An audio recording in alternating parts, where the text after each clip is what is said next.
Hi, and congratulations on the purchase of your beautiful new 2018 Platinum Murano. This is one of our most amazing vehicles. It is our luxury vehicle, and it drives like a luxury vehicle. Everything about this is something that you're going to love. There's a lot of features in this, and I know that we went over quite a bit when you were taking delivery. So we're going to go back through those features now in case you missed anything or in case you forgot anything. At the end of the video, my contact info will be there, and I do encourage you, if you still have any questions, please don't hesitate to call, text, email, or drop in. More than happy to answer any questions that you have and continue the great experience that we had together. So as we start here at our center console, we see we've got lots of options down below here. We've got audio, phone, info, menu, map, navigation, and settings. And we're going to have a quick look at each one of these, but we also do have physical buttons for each of these as well. So while I'm on audio, if I hit source, I have access to AM, FM, satellite, CD, USB, Bluetooth, and auxiliary. I can use any one of those. They're all very efficient. The sound quality is going to be great because you do have a Bose premium sound system in this vehicle. So whichever one I want, I'm going to go back to FM. If I look here on the bottom, I have 12 presets on FM. If I switch over to satellite radio, I have an additional 18 presets here. Now your satellite radio is going to be free for the first 3 months. After that, it is going to stop working. And if you want to continue it, simply go to the preview channel, which it's going to default to anyway, which is channel 1. There's a phone number right there that you can call to subscribe. They are great to deal with, and they'll help you get this set back up as fast as possible. So we're just going to switch this back to FM for the moment. Our phone, so it tells me right there, I need a phone connected in order to work it. So to connect a phone, I'm simply going to hit this. On my phone, I'm going to go into the Bluetooth settings. So into the settings and then into Bluetooth. And then I'm going to look for one that says My Murano. Once I find that, I'm going to click on it. This screen here is going to change to show you a pin. You're going to make sure that the pin that shows up on your phone is the same as what's on the screen, and then you're going to hit pair or allow, whichever your phone asks for. Once it does that, it's going to pop up with 1 or 2 notifications after that to allow as well, and it's so that your phone book can sync up and so that your messaging is also going to sync up with the vehicle. So it's a really nice setup on it. It's going to hook everything up really nice and easy and make it simple to operate. On our info screen, so this is going to give me a lot of info on the vehicle. A lot of these are related to the Nissan Connect services, which is a subscription-based service. However, when I come over here, I can see I've got Apple CarPlay and Android Auto on this. So to use those, I'm going to make use of the USB port down below here, and as long as I use that and tether in to my phone using the cord, I can access Apple CarPlay and Android Auto. So it does help. It makes it very easy to operate. Lots of easy options to use. Our main menu is just going to look like this. You can customize which widgets show up on this simply by going into settings and then edit home menu. From there you can pick and choose which options you want to show up on that screen. So we're going to back out of here for the moment. Our map. So if you don't want your audio showing, it will still play even though it's not showing. You can leave your map showing all the time while you're driving, and it'll always show you where you're going. Makes it really nice and easy. To use your navigation, simply hit the Navi button on the bottom. From there, you can enter the exact address where you're going. So if you're going somewhere other than Nova Scotia, you can change it so that it starts going somewhere else. Now, right now, it's only going to show what's in Canada.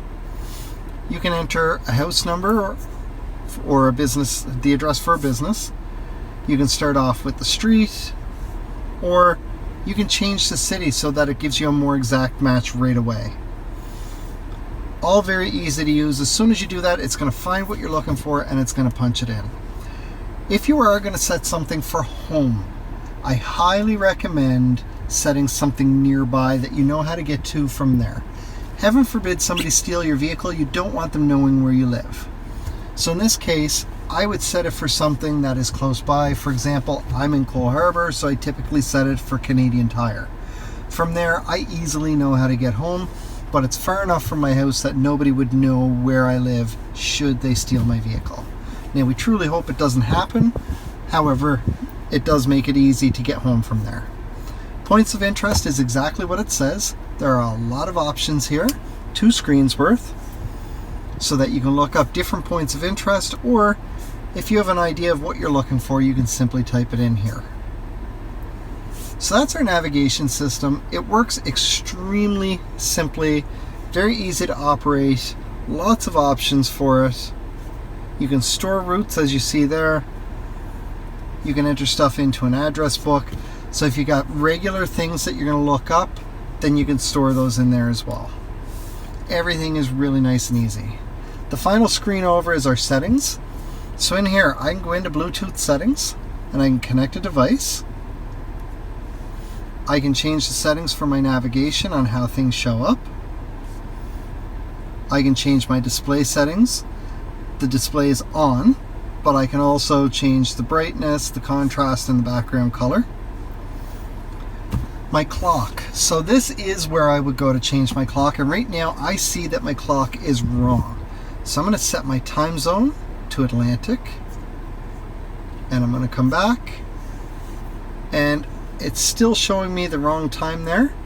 So I turn daylight savings on, and all of a sudden I'm at the correct time.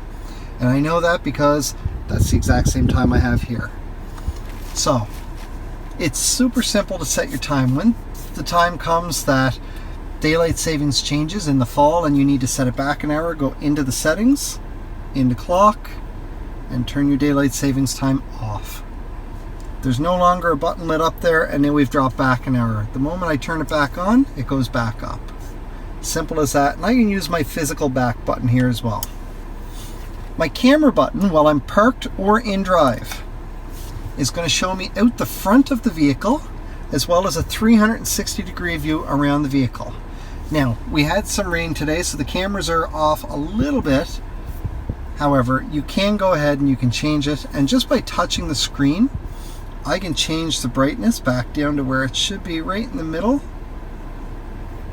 I can check on the contrast and do the same thing.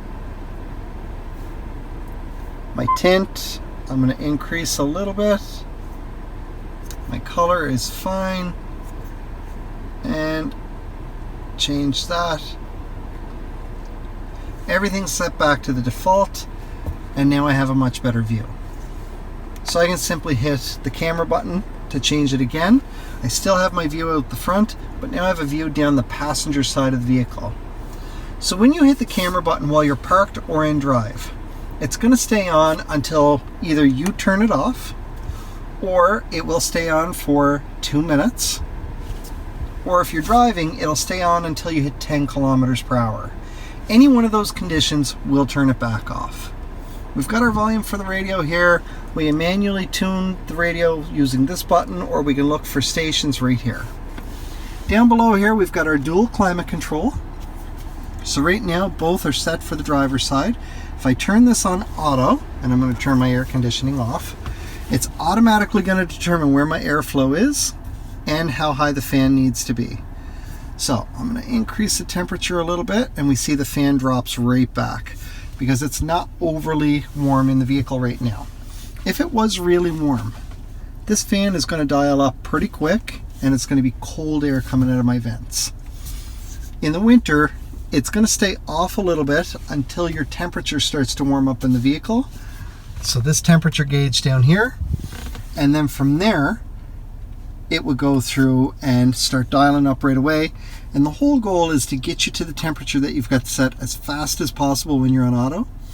And as you get closer, then the fan starts dialing back on its own.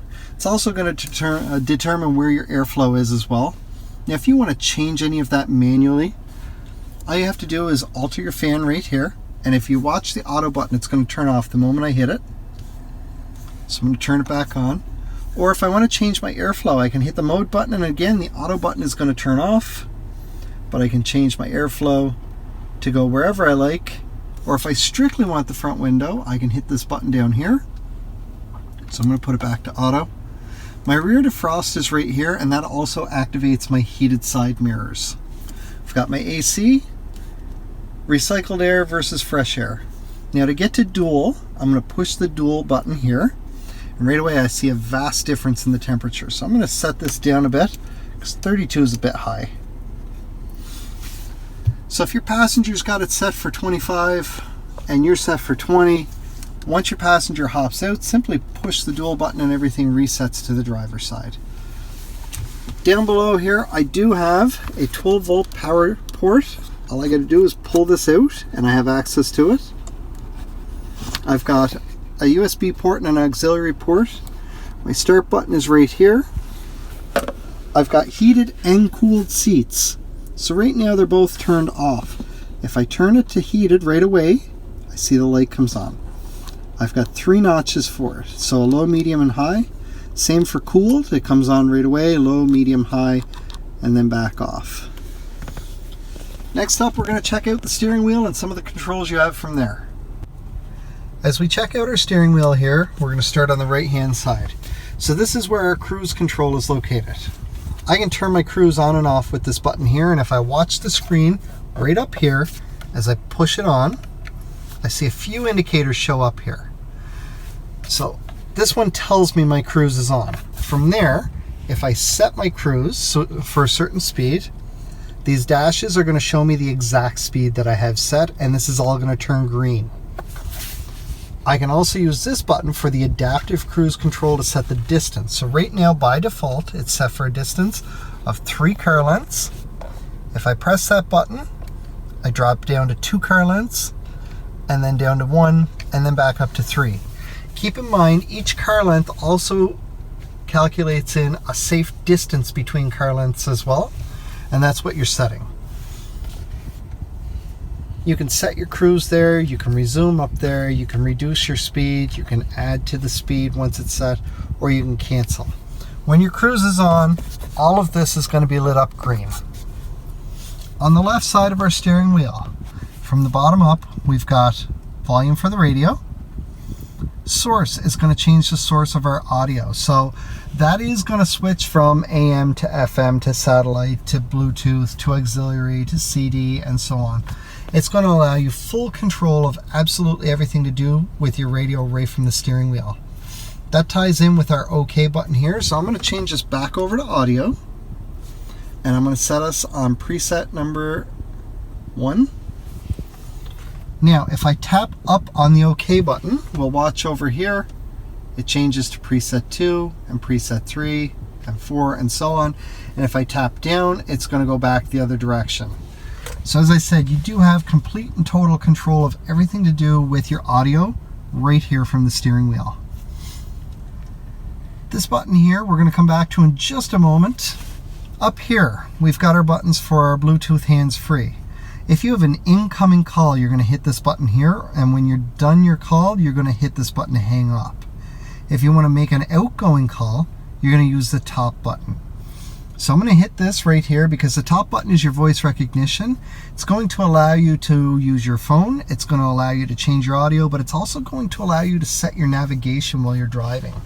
So if we have a quick look over here, all of these buttons that are here when I go to Navi, they are going to gray out once you're driving because it is a distraction while you're driving to try and set any of this.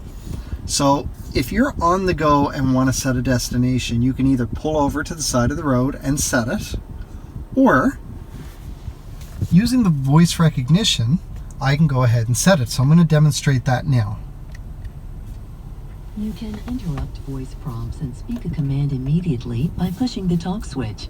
You can also use the up-down switch on the steering wheel to select an item from the displayed list. Please say or select a command. Navigation. Command not understood. Please say again. Navigation. Navigation. Please say or select a command from the displayed list. Street address, 60 Baker Drive, Dartmouth, Nova Scotia.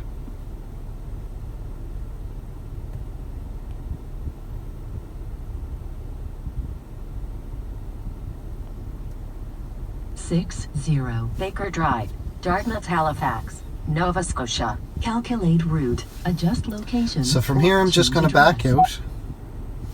So as we saw there, it can be a little fussy at times. At the same time, If you notice, instead of saying 60 Baker Drive, I said 60. If I say 60 Baker Drive, it is going to come up with a few options. It'll have 60 Baker Drive, it's going to have 16 Baker Drive, it's going to have anything that sounds similar to that. So it's easier to just say the exact numbers one at a time. That way it's more precise when you're saying it. Also, if you noticed at the very beginning, it tells me I can interrupt the voice prompts by pressing the talk button. So if we have a look at that again. You can interrupt. So I'm going to hit the talk button right away and say navigation. So it's gone back to phone at the moment. But each time I can just hit that button and it's going to allow me to interrupt that. If my phone is already set up, that will work perfectly. I don't need to wait for the voice recognition to stop speaking. I can just hit the button and it's going to start right away. You can interrupt. Navigation. Navigation. Please sit. So all you do is hit this voice recognition button to interrupt what it's saying, speak your command, and away you go. And as you get more familiar with the commands that are available, you'll use that more often to just interrupt it and use your command right away. So we're going to come back to the shadow box here with the arrows. This is going to control our driver assist display. So right now we are on the home screen. This screen is going to show me a compass, a digital speedometer, and what's going on with my radio. So I see I'm on FM, station is Q104 or 104.3, and it's preset number 1.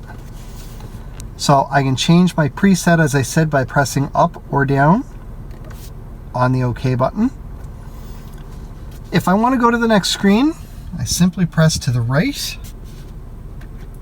and I switch over to show just what's going on my radio. So I'll go to the next screen again and I get my navigation screen. So this is how it shows right now. However, once I set an actual destination, my car is going to change to an arrow and it's going to count down the distance to my destination. So if I have a turn coming up in 200 meters and it's going to be to the right, I will show an arrow going up and to the right, and it's going to count down. And as I get closer to that, the navigation system is also going to speak as well. For example, it'll say in 200 meters, turn right. On the screen here, it would show an arrow going up and to the right to show me that my turn is going to be a right-hand turn, and it would show me a distance of 200 meters. Next screen over to the right, it's going to give me some information on my vehicle. So this is going to give me my average fuel economy, my average driving speed, my average distance, and my time that it's been running. So to reset this, I simply press the OK button and I can reset all. And I want to say yes. Everything's reset. So we're back to the start on that. I'll go to the right again. And this will show my average fuel economy. Now, if you notice at the bottom of the screen, every time I switch screens, it does show me what screens I have available right at the bottom. So as we switch again, pay attention to the bottom of the screen. We see there, okay, this is our driving aids. So you have automatic emergency braking in the front of your vehicle and blind spot detection. The automatic emergency braking, the way it works is if the vehicle in front of you suddenly hits the brakes, or you're approaching a parked vehicle too quickly, if you're closing that gap really fast, inside your Murano, it's going to beep at you and push back against your foot with the gas pedal. At that point, if you don't react, it's going to react for you. The beeping is going to get louder and faster, and if necessary, it will apply the brakes to help avoid an oncoming collision. Your blind spot indicators are located on the A-frame pillar on either side of the vehicle. While there's a vehicle in your blind spot, whether you're passing it or it's passing you, that indicator is going to light up and stay lit up a dull orange. Once that's lit up, if you signal, so let's say for example your driver's side indicator is lit up and I signal to go left, this indicator is going to start flashing and it's going to start beeping at me inside the vehicle a few times to let me know I do have a vehicle in my blind spot. The next screen to the right shows my tire pressure. So once I start driving, all 4 tires will show up individually with the pressure listed. The beauty of this is, if I get a low tire, it's going to pop up with a warning. I can make the warning go away by pressing the OK button. This screen will show me exactly which tire is low and what the exact pressure is. From there, when I go to the gas station, all I need to do is start putting air in the tire that's low. Excuse me. When I hit the right pressure, the horn on the Murano is going to beep once to tell me to stop putting air in. If I continue to put air in after that for some reason, I'm going to hit a high limit. When I do that, the horn is going to beep 3 times in succession. I really do need to stop putting air in at that point because I risk ruining the tire if I continue to put more air in. Our next screen to the right allows you to review any warnings that you have. So if you've had any warnings pop up that you've cleared, you can come back to this screen later on to review them. And when you have a warning, you're going to have a yellow triangle with an exclamation mark right there on your tachometer that's going to show up. The final screen over is for our settings. There's typically only one setting that I change in here, so I'm going to press OK. I'm going to go down to Vehicle Settings, and then I'm going to go to Locking, and then Auto Door Unlock. By default, Nissan vehicles automatically unlock the door when you turn the vehicle off. I'm going to go in and switch this so that the moment I shift into park, it's automatically going to unlock. And then I'm going to back out of here. Just by pressing the left arrow, we'll go back, or I can exit entirely by pressing the right arrow. That is normally the only setting I change. I do encourage you to go through the settings. Feel free to play with them. Don't worry about messing anything up, because if I go all the way to the bottom, I have a factory reset. From there, I can go back in and follow the directions that we just went through to change your locking back to what we had it. So that's all the screens right there. That is everything right on your steering wheel. As we look over to the side here, we've got a couple things here as well. So pushing and holding this button will either open or close your hatch, depending on whether or not it's open. You have to hold it for 2 to 3 seconds to open or close it. This will turn off your traction control. Now when I do that, right up here I see traction control is off. It also turns off my automatic emergency braking. So I'm going to turn the traction control back on. You're driving an all-wheel drive vehicle. Now you are going to drive in front wheel about 95% of the time, but when you hit any traction conditions, whether it's hydroplaning, slippery roads, or loose gravel, or anything else, the all-wheel drive is going to automatically kick in. So I highly recommend just leaving this button alone, because you're always going to have all-wheel drive kick in as necessary. This button is our heated steering wheel. If I turn this on, I see a little light comes on here. Your heated steering wheel is going to get nice and toasty warm. This is a great feature in the winter. It ties in with the intelligent climate control that you have. So, during the winter, I recommend leaving your seats in an on position. When you turn your vehicle off, if you remote start your vehicle while it is below 3 degrees outside and the engine is cold, inside the vehicle, because you left your seat on, your seat's going to warm up. All of your airflow is going to be directed to the windshield, and then using the side vents here onto the side windows. So it's going to clear your windshield, and it's going to clear your driver's windows up front. It's also going to automatically engage the rear defrost, which will activate the heated side mirrors, and it's going to turn on the heated steering wheel. So with your remote start, and to operate that, you hit the lock button and hold the top button for 5 seconds. It's going to remote start your vehicle from up to 200 feet away. It's going to run for up to 10 minutes. You do need to physically engage the vehicle when you get in, and it will tell you right on the screen, the same as if it's not on, foot on the brake, and then push the start button to engage it. So by the time you get in, after 8 or 9 minutes, your windshield should be mostly cleared, your side windows should be mostly cleared, your mirrors will be cleared off, your back window is going to be clear, your seat will be warmed up, and your steering wheel will be warmed up. That's the intelligent climate control. Also, because you have the Platinum, you have a power controlled steering wheel. So if I move this little dial, I can move my steering wheel down or up, I can move it out, or I can move it back in. Once I find the setting I want on this, as well as the setting I want for my seat, and the setting for my side mirrors, I can then hit set, and then 1 or 2, and we see I've now set for 1. So those settings are specific to me.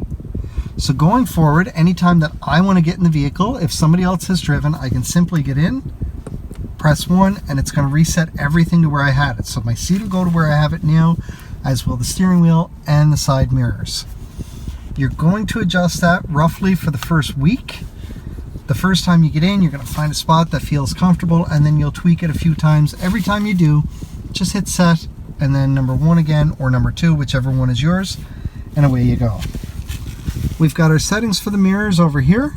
So over to the left to adjust that, over to the right to adjust the passenger side. Now, you've got your locks right here, and you've got a child safety lock for your mirrors, or for your windows. Now, a neat function on this, if I have my mirror switch not in the center, so either to the left or to the right, and I put it in reverse, if I watch my mirror, it tilts down so I can see the lines in the parking lot where I'm pulling in. So it's a pretty neat functionality, and as soon as you put it back in park or drive, they go back up to where they need to be. My mirror is an auto dimming mirror with HomeLink. So HomeLink offers you up to 3 garage door openers that you can program.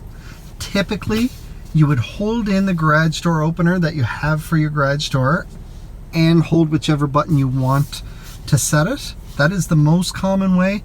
If it doesn't work for yours, please check your owner's manual. There are a couple of ways to go about it. We have a beautiful panoramic moonroof on this. So with that, we have our button right here. If I push straight up, it goes up as a vent, and I push straight up again to drop it down. Now if I pull back on it, it's going to open up the sunroof. I can stop it anywhere along the way, and I can push forward again to close it. Now right now the screen is open, so if I push forward on this button, my screen is going to come all the way across and close, and again I can stop it anywhere along the way. Now there are 2 clicks to this button. I've only been doing 1. If for some reason you do both clicks, so I'm going to do that right now. I can feel and almost hear 2 clicks. My screen's going to go all the way back, and as soon as it gets there, the roof starts opening as well. It does take a small bit of adjusting too. You will adjust quickly. The same thing going forward. If I push 2 clicks, it'll close the roof, and then it would close the screen covering that over. So we have a couple last things to go over here. We've got our key fob. So on this, I do have a button that will allow me to open or close the hatch on the Murano simply by pressing and holding for about 2 seconds. I've got keyless entry here. I've got the remote start that we've talked about. Because it's a key fob, eventually the battery is going to die. They typically last 3 or 4 years. When it starts getting low, your first indication is on that driver assist display. It's going to pop up and say incorrect key ID. Give it a moment for that to go away, and then try it again. It should start no problem. That's your first indication that it's getting time to replace the battery in this. If you should go until the battery is dead, in the back of this, there is a little button here. So if I push the button over and slide this out, I do have a key that will fit into the keyhole on the driver's side door. From there, when I get in, I'm going to take the Nissan emblem and I'm going to put it directly against the start button and use this to push the start button in to start the vehicle. You do want to go change your battery at that point. Now, the dealership can do it for you, or you can go get a battery yourself. Simply pop the key out, get something into one of those 2 little dimpled areas and give it a twist. This will pop open where there is a lithium battery inside. The battery is very similar to a watch battery, and the number on it is the size of your battery. From there, once you get the new battery in, clip it back together, and then you're good to go. Now with that key system, you do have an intelligent key system as well. So if we look here on the outside of the doors, you do have a button here. There's one on each of the front doors. You need your key within 3 to 4 feet of the door for this to work. So as long as you have your key on you, when you get to the door that you're at, 1 push on this button, so I'm going to lock this first. 1 push on the button offers a beep. I see a little flash up here on my signal indicator, and I can hear it. This door is now unlocked. However, this one is still locked. If I push it a second time, there's another single beep. So this door is unlocked and this door is unlocked. The whole vehicle is now unlocked. Once you get out of the vehicle and everybody has shut their doors, one push on this, I hear two beeps. The whole vehicle is now locked. Should your key fall out of your pocket as you're getting out, so I can see it on the seat there. I get out and I hit the button. I hear a lot of beeping, but it did not lock my door. So that is the intelligent key system. It's designed to make sure that you can get in nice and easy, but if it should fall out of your pocket or you forget it inside, it's not going to allow you to lock it in. One of the final things to look at here is on our hatch. So right away I see a sticker here. This is just telling me where the location of my trunk release is. So I can simply push the little button in here to open it, which I'll do. I get 3 beeps, it tells me to get out of the way, and it opens the hatch. From there, I've got a button inside here that will also close it. As we mentioned, there is a button on the inside on the dash, and there is a button here on your key fob. But here's the really neat part. Same as the doors, where you have to have the key fob next to the door. If the key fob is within 3 to 4 feet of the hatch, and we're going to go pretty much under the center here, so straight down. I'm going to give a little kick in and out. It has to be a fluent kick. If I pause or if I wave my foot, it's not going to work. So I'm going to give a kick in and out. I get the same beeping and it opens up. So I'm going to close it the same way. I get my beeping and it closes. No problem right there. So if my hands are ever full and I need to access the hatch on this, as long as I have the key in my pocket or somewhere on me, it will open and close with the kick motion. So we're going to open this again for the moment. And we're going to have a quick peek. Your back seats, if you need to put them down, simply pull the handle over here on whichever side you want to go down. So I'm going to pull the handle and my seat, yeah, there's something in the way.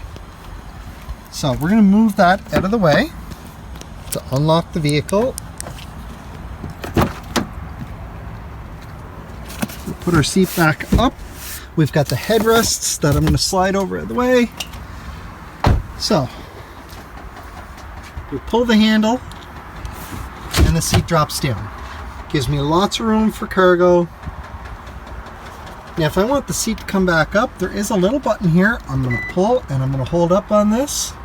And I see the seat is coming back up on its own. And I get a beep when it's done. And everything's back in place. Now with all of that, you do have a little bit of hidden storage. So we've got our jack and tire iron over here. In this side here, you've got just some storage space.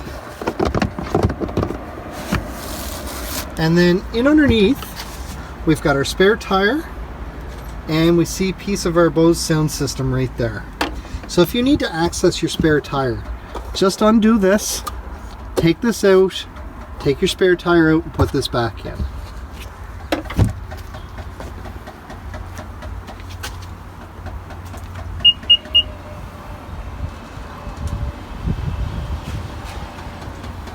Congratulations again on the purchase of your 2018 Platinum Murano. This is a magnificent vehicle. I know you're going to love it. It's got lots of power to it. It's great on fuel, and it is super, super comfortable. It's going to be a huge part of your life. I know you're going to love it as much as I do. I hope this refreshes your mind on everything that we went over during the delivery and makes it a little bit easier to get back through everything. If you do have any questions, please don't hesitate to call, text, email, or drop in. I'm more than happy to answer any questions that you have. I look forward to seeing you anytime that you come in for service. Please pop over and say hello, and I look forward to working with you when it's time for your next vehicle.